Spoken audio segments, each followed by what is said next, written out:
Hello guys, welcome back.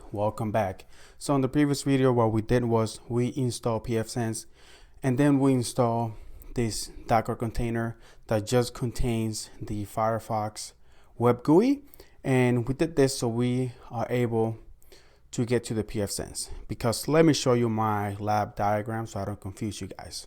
So this is what's going on. Let's go ahead and start from my local network here at my home, where all my devices are connected. So that local area network is 192.168.168.0.1, which is the local network, but it's also called on the PFSense, it's going to be called the WAN, because that's how the firewall is going to have to go out to the internet. So this is basically the WAN, right? And my computer is also connected to the WAN, right? To this PFSense WAN, aka my actual home local area network. Hopefully you guys are understanding that, right? So right here. But the thing is that on this IP address, I cannot manage PFSense. I think you could set it up, but I don't really want to do that, because you're not supposed to you're not supposed to manage your firewall from the WAN. All right. So this is the WAN right here, right? I know it's a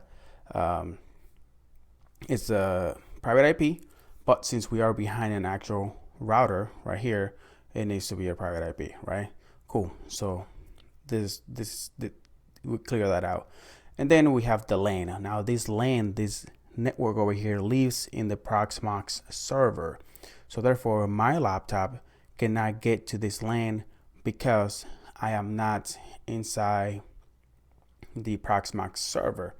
I mean, I could do some routing if I wanted to get it from the firewall, but that would take longer than just setting up a virtual machine.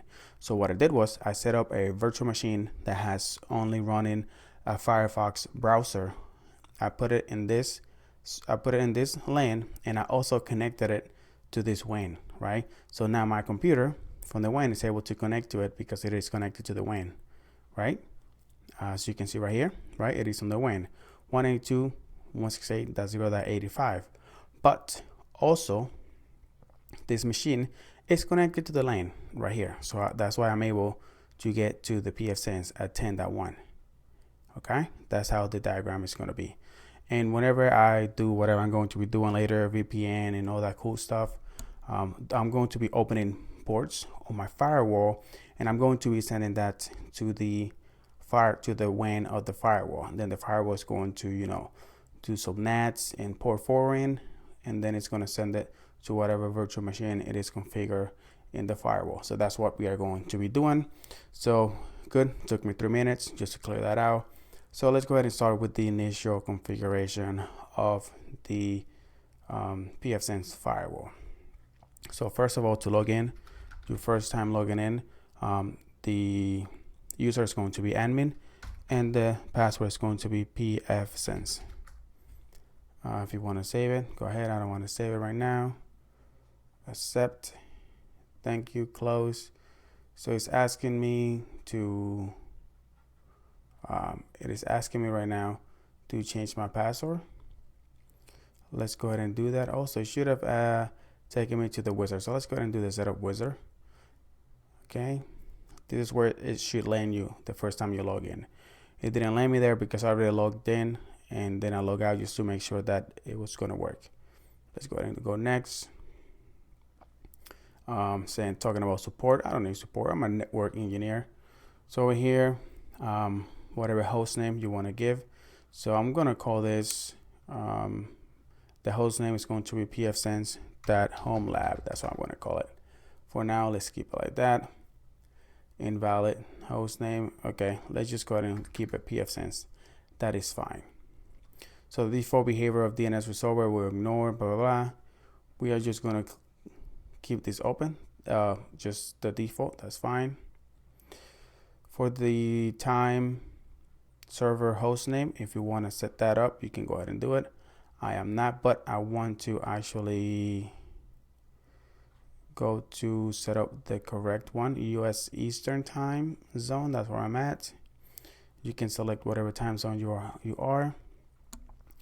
So on this screen, the wide area network information will be configured. So this is where we're going to configure the WAN.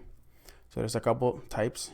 If it is static, you can configure static, DHCP. We want to go PPoE, which is really old. I don't know why this is still here. You can do that, but we are going to stay with DHCP because that's what we got. Right? If we would have selected static, then we can configure the static IP. Well, let's just go ahead and leave it as DHCP. It's fine. And then we got a DHCP client configuration. This is the value. The value in this field is sent as a DHCP client identifier and host name. One request. Yep, we don't need to do any of that. That's fine. So black RFC 1918.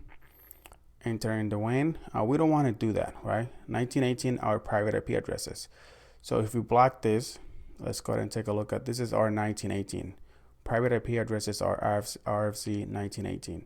So if we do that, the firewall is not going to work, right?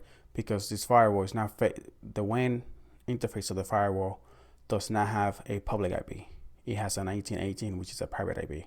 So if we block it, then we won't be able to get anything. And block non-internet router networks from entering via LAN. When set, this option blocks traffic from IP addresses that are reserved but not 1918 or not assigned by ANA. Sure, we can do that. That's fine. This is just to block IP addresses that are reserved, but there are not 1918, so they are not going to be blocking private IP addresses. Going to go next. So the LAN IP address, I want to keep it the same. The admin password, let's go ahead and create a password. My super secret password. Make sure that you do that. Do not save it.